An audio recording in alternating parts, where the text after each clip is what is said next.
तो बजट 2026-27 आ गया है। हर साल की तरह फाइनेंस मिनिस्टर की स्पीच के बाद नंबर्स और घोषणाओं की एक बाढ़ सी आ जाती है। बिल्कुल। लेकिन अगर हम इस पूरे शोर से हटकर देखें और एक बड़ी कहानी निकालने की कोशिश करें, तो वो क्या होगी? ये बजट भारत को किस रास्ते पर ले जा रहा है? बिल्कुल। और अगर इसे एक लाइन में समेटना हो तो मैं कहूंगी कि ये विकसित भारत के लक्ष्य को ध्यान में रखकर बनाया गया एक अनुशासित बजट है। अनुशासित। हाँ, यहाँ दो बड़ी बातें एक साथ हो रही हैं।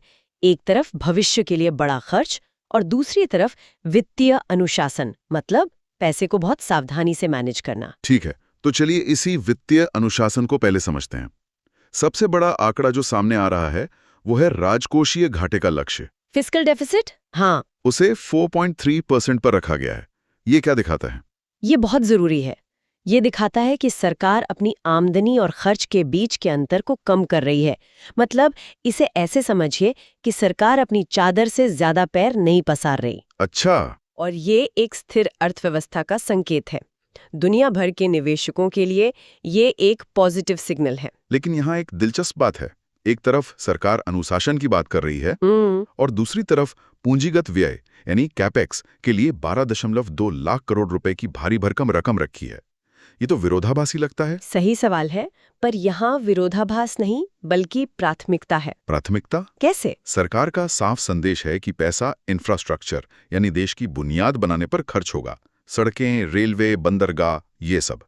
ये भविष्य के विकास के लिए एक निवेश है, आज का खर्च नहीं। मतलब ये कि आज जेब कसकर वो पैसा ऐसी जगह लगाया जा रहा है जहां से कल रिटर्न मिलेगा। बिल्कुल। इसे मल्टीप्लायर इफेक्ट कहते हैं।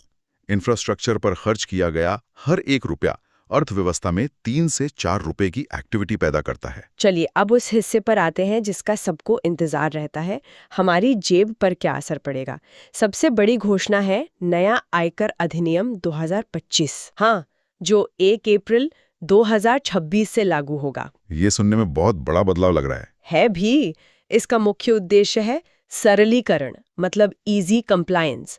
कोशिश ये है कि टैक्स भरने की प्रक्रिया को इतना आसान बना दिया जाए कि एक आम इंसान भी बिना ज्यादा उलझे इसे समझ सके। और विदेश यात्रा करने वालों के लिए भी एक बड़ी राहत है। हाँ, वो टीसीएस वाला नियम। विदेशी यात्रा पैकेज पर लगने वाले टीसीएस को 20% और 5% से घटाकर सिर्फ 2% कर दिया गया है। ये एक बहुत बड़ी राहत है। सही कहा, ये मिडिल क्लास के लिए वाकई एक अच्छी खबर है। लेकिन यहाँ कुछ अच्छी खबरें हैं, पर एक ऐसी घोषणा भी है जो शेयर बाजार के ट्रेडर्स को थोड़ा परेशान कर सकती है। आप एसटीटी की बात कर रहे हैं? हाँ, वायदा कारोबार मतलब फ्यूचर्स एंड ऑप्शंस पर लगने वाले एसटीटी यानी सिक्योरिटीज ट्रांजैक्शन टैक्स को बढ़ा दिया गया है।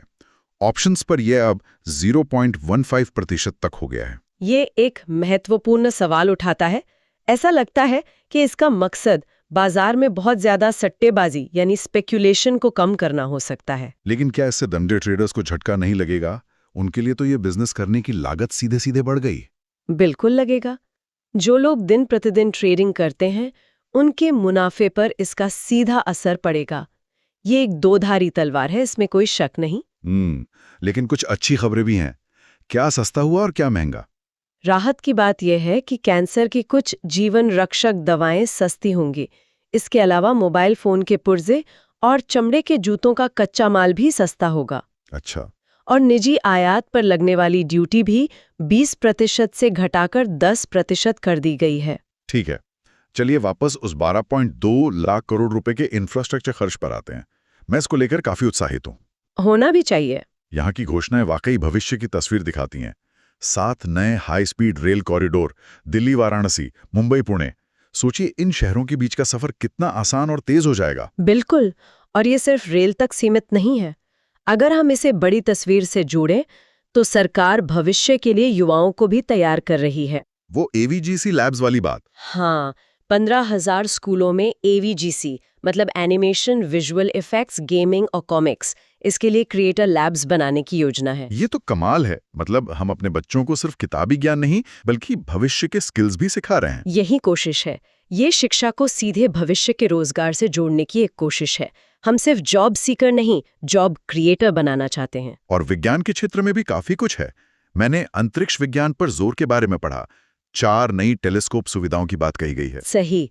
ये दिखाता है कि फोकस सिर्फ जमीनी इंफ्रास्ट्रक्चर पर नहीं है, बल्कि ज्ञान और विज्ञान के इंफ्रास्ट्रक्चर पर भी उतना ही बड़ा दाव लगाया जा रहा है। हमने शहरों और तकनीक की तो बात कर ली, लेकिन भारत की नींव यानी कृषि क्षेत्र के लिए इस बजट में क्या है? यहाँ एक बहुत दिलचस्प बदलाव दिख रहा है। अच्छा। सरकार अब पारंपरिक खेती से आगे बढ़कर हाई वैल्यू खेती पर जोर दे रही है। खासतौर पर नारियल, काजू और कोको का जिक्र है। नारियल, काजू और कोको, ये थोड़ा हटके है ना? लक्ष्य ये है कि 2030 तक इन्हें ग्लोबल प्रीमियम ब्रांड बनाया जाए, मतलब किसानों को उन फसलों की ओर प्रोत्साहित करना जिनकी ग्लोबल मार्केट में अच्छी कीमत मिलती है। लेकिन इसमें भी टेक्नोलॉजी की भूमिका है, सही है? मैंने भारत विस्तार एआई के बारे में पढ़ा। हाँ, भारत विस्तार एआई, ये किसानों के लिए एक बहुभाषी एआई टूल है। मतलब एक तरह का कृषि जीपीटी। आप ऐसा कह सकते हैं। ये किसानों को उनकी अपनी भाषा में मौसम की जानकारी, फसल की बीमारियों पर सलाह और बाजार के भाव जैसी जरूरी जानकारी देगा। तो टेक्नोलॉजी अब सिर्फ शहरों तक नहीं, खेतों तक भी पहुंच रही है। बिल्कुल, और यही इसका मकसद है, किसानों की आय को टेक्नोलॉजी की मदद से बढ़ाना। तो इस पूरी चर्चा का सार क्या है? अगर हमें इस बजट को एक वाक्य में समेटना हो तो क्या कहेंगे? हम कह सकते हैं कि ये सख्त लेकिन भविष्य के लिए तैयार बजट है। सख्त लेकिन भविष्य के लिए तैयार। हाँ, ये एक तरफ वित्तीय